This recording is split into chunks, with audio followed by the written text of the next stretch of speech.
This is Valley News Live at 10. Good evening and welcome to Valley News Live. I'm Stacy Van Dyke. I'm Justin Betty. After a relatively mild morning, temperatures have been falling throughout the day and it could get quite chilly tonight. And that's just the start of a very busy rest of the week. First Alert Storm Team meteorologist Nathan Hopper joins us with a first look. Nathan? Yeah, thanks, Stacy and Justin. Yeah, that northwest wind today really to blame for those falling temperatures and even colder air moving in for us tonight. Wind chill advisory through tomorrow morning for pretty much everybody. All the counties you see here shaded in blue are under that advisory and could see wind chills as cold as 40 degrees below zero. So from Williston all the way to the Arrowhead of Minnesota, all could see those dangerously cold temperatures here overnight tonight. Here's how things look across the region.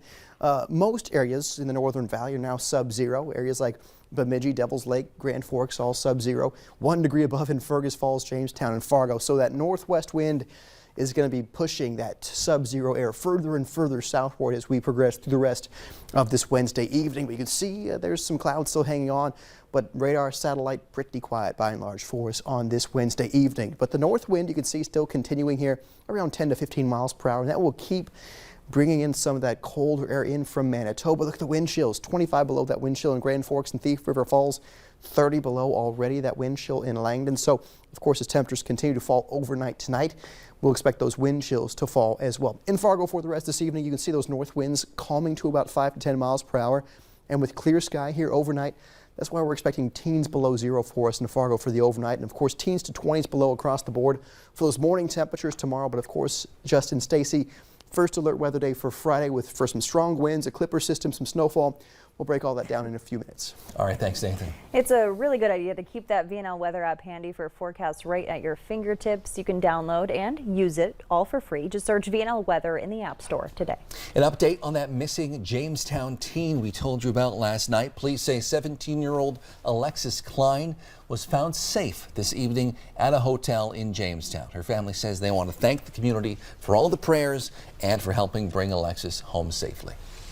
Fake IDs continue to be a problem in local bars and businesses, but one local bar is finding a way to fight back. Some bars are now using scanners to help combat this problem. Sports Bar is one of them. They also have a more advanced scanner, a forensic reader, and they say it's helped them catch many fake IDs. Fargo Police Chief David Zabalski recommends all bars get these scanners. So I think there's a lot of different technology out there to do this, and I think it's a smart business move, and I think we should really recognize the businesses that are doing that.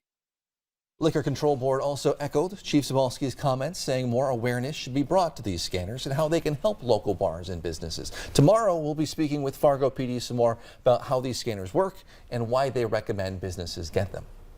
Governor Doug Burgum delivered the State of the State address at the Fargo Theater today. Governor Burgum discussed North Dakota's resiliency, citing keeping schools open during the pandemic and the state's cybersecurity effort, which he says protected against more than 4.5 billion cyber attacks last year alone. Governor Burgum says the state has a bright outlook, in part because of the more than 30,000 new businesses started in the last 2 years. With them, investments of more than $21 billion. Hardworking North Dakotans know that we're in the business of feeding and fueling the world. And as such, we're not in competition with our friend, our neighbor, the person we've never met on Facebook. We're in competition with other states.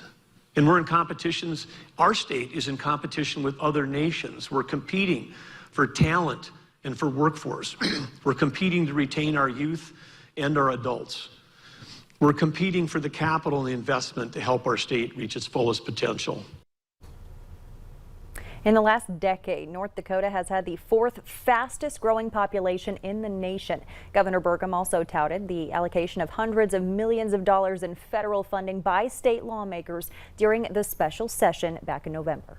The last blockade left on the U.S.-Canada border is now officially done. Truckers and farmers in the Emerson border crossing in Manitoba, just north of North Dakota, been moving out throughout the day today. The Royal Canadian Mounted Police and officers were escorting the remaining vehicles from the area, and police will remain at the border to make sure that highway and the border stay open.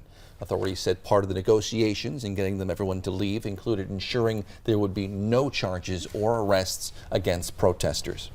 Tomorrow is the funeral for Amir Locke, the 22-year-old black man who was shot by Minneapolis police. It's being held in the same church that hosted Daunte Wright's funeral last April. Locke was shot just before 7 a.m. on February 2nd as officers were serving a search warrant in a homicide case.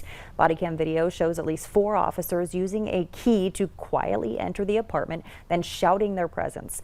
Family members called his killing an execution, demanding that lawmakers ban no-knock warrants statewide. The cost of childcare can be a problem for many parents, and it just keeps rising. But now North Dakota's Early Childhood Division is taking grant applications to help providers looking to open up or working to stay open. Valley News Team's Alex Larson learned how this need for childcare and the workforce shortage go hand in hand. Childcare really is, a big part of the infrastructure, and they really need to support childcare so that people can be in the workforce. According to the state's child care profile of Cass County, there's room for about 11.5 thousand kids in child care facilities. But as most parents are finding, those spots are full. In like a facility, there's a maximum group size that they can have in a classroom. So you can only have so many. A lot of them right now in facilities aren't able to meet that maximum group size because they can't staff it.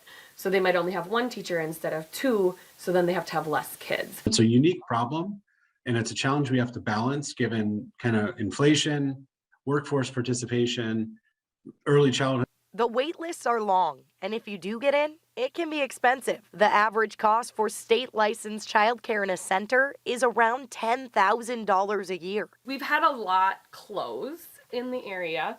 And we've actually had a lot across the state. There's probably been over 100 programs that have closed in the last 2 years in the state just since COVID. Lately, Cass County has seen many people looking to open their own child care programs. People that are wanting to open are wanting to do it because there's a lack of child care and they see the need. Wages are being driven up, and simultaneous to that, we have massive amounts of open jobs across the country, 30,000 or so here in North Dakota, with the numbers projected to increase, given all the economic activity. So we have to solution this childcare challenge. The new state grants are hoping to alleviate some of the stress for providers with both money and staff. With the Workforce Development Council, as well as Early Childhood Education Task Force, to come up with unique ways, because we're an agile state, to tackle this problem and make sure we invest money in the areas that yield the highest return on investment and improve not only education for children, but also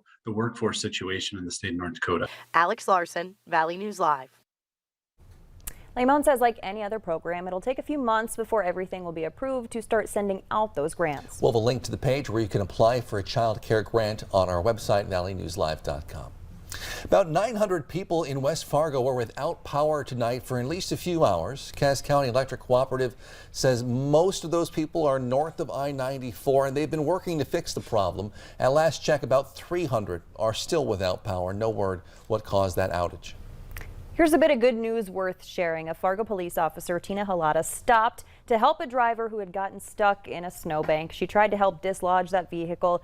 It didn't work. Then she called a tow truck, but the driver said they didn't have money to pay for the tow truck. So Officer Halata offered to pay for the tow herself and allowed the driver to stay warm in her squad car until the truck arrived. In a Facebook post, Fargo PD thanked Officer Halata for carrying out the Fargo PD's vision, mission, and values. Still ahead tonight, we'll show you the project a Minnesota dad hoped would get his kids outside a bit this winter. It didn't work, but the result is still pretty amazing. We'll show it to you. We have raised a first alert weather day for Friday. Here's what we've got our eyes on. We've got a clipper system making its way through with some snowfall expected northwest Minnesota, where you could see several inches. But the wind for everybody will cause blowing snow and some travel trouble. We'll have your forecast next.